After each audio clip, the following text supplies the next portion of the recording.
Assalamualaikum warahmatullahi wabarakatuh dan salam sejahtera. Okey, temui kita lagi di siri yang kedua bagi topik hukum Kepler bersama saya, Cikgu Siti Fairuz binti Osman dari SMK Gunung Semanggul. Okey, seterusnya kita pergi ke subtopik yang kedua iaitu 3.2.2 merumuskan hukum Kepler ketiga. Okey, baik. Sebelum kita meneruskan lagi untuk merumuskan hukum Kepler ketiga, kita haruslah mengetahui dahulu takrifan bagi simbol-simbol yang ada di dalam hukum Kepler tersebut, iaitu simbol M besar merujuk kepada jisim matahari, M kecil merujuk kepada jisim planet, V kecil mewakili laju linear planet, R merujuk kepada jejari orbit dan T merujuk kepada tempoh diperuntukkan planet mengelilingi matahari. Jadi, daripada rajah di sebelah, kita dapat tengok di mana planet mengelilingi matahari dan akan ada daya memusat dengan matahari. Okey, so R kecil mewakili jejari orbit daripada matahari. Okey, kita teruskan lagi. Okey, jadi daripada gambar yang terdapat di sini, kita dapat merumuskan bahawa hukum kegravitian semesta Newton dan apabila ditambah dengan konsep gerakan membulat akan menghasilkan hukum Kepler yang ketiga, di mana hukum kegravitian semesta Newton perlu digabungkan dengan konsep gerakan membulat, iaitu planet bergerak dalam orbit membulat, dan daripada situlah akan wujudnya hukum Kepler yang ketiga, di mana kita dapat menerbitkan rumus bagi hubungan T kuasa 2 berkadar terus dengan R kuasa 3. Okey, baik. So, kita tengok di sini, daya memusat sama dengan F sama dengan mv kuasa 2 per R. Disamakan dengan daya graviti antara matahari dengan planet, iaitu F sama dengan G besar, M besar, M kecil per dengan R kuasa 2. Okey, kedua-dua ni telah kita pelajari di subtopik yang pertama, iaitu hukum kegravitian semesta Newton. Okey, kita teruskan.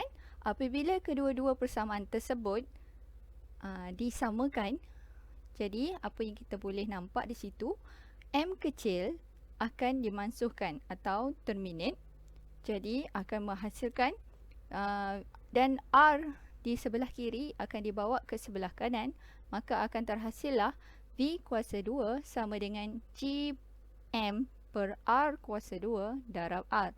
Dan apabila nampak di sini, kita boleh cancelkan R, maka wujudlah V kuasa 2 sama dengan Gm per R. Okey, daripada situ pula kita dapat melihat laju linear planet V sama dengan jarak dilalui dalam suatu orbit lengkap per dengan tempoh orbit, di mana V akan bersamaan dengan 2 pi R per T. Okey, mana datangnya 2 pi R, iaitu jarak yang dilalui dalam satu orbit lengkap sama dengan perimeter orbit, iaitu dalam gerakan membulat. Jadi dia akan keluar sama dengan 2 pi R. Jadi wujudlah V sama dengan 2 pi R per T. Jadi kita gantikan di dalam huruf V tadi, jadi akan terhasillah 2 pi R per T kuasa 2 sama dengan Gm per R. Okey, kita teruskan. Okey, sebentar tadi kita akan dapat dalam kurungan dan kuasa 2, maka kita kembangkan persamaan tersebut, maka terhasillah 4 pi kuasa 2 R kuasa 2 per T kuasa 2 sama dengan Gm per R.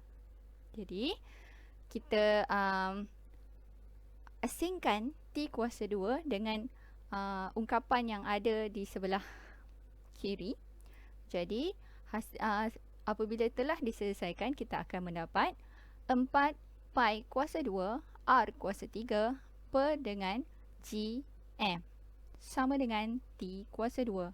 Jadi, hasil daripada semua itu, kita dapat melihat di mana T kuasa 2 bersama dengan 4 pi kuasa 2 R kuasa 3 per GM. Di mana 4 pi kuasa 2 per GM adalah satu nilai yang tetap. Dan kita akan panggilnya adalah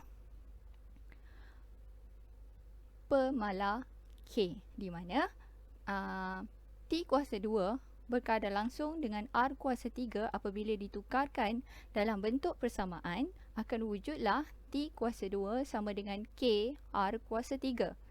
Jadi, apabila kita akan bandingkan dengan persamaan yang telah kita dapat tadi, maka kita akan nampak nilai K iaitu pemala ialah bernilai 4 pi kuasa 2 per GM. So, itulah nilai pemala bagi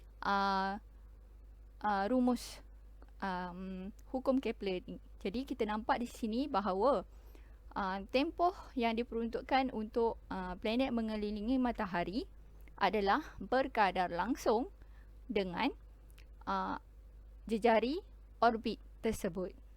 Contoh apa yang boleh saya katakan, jika tempoh bertambah, maka jejari orbit juga akan bertambah.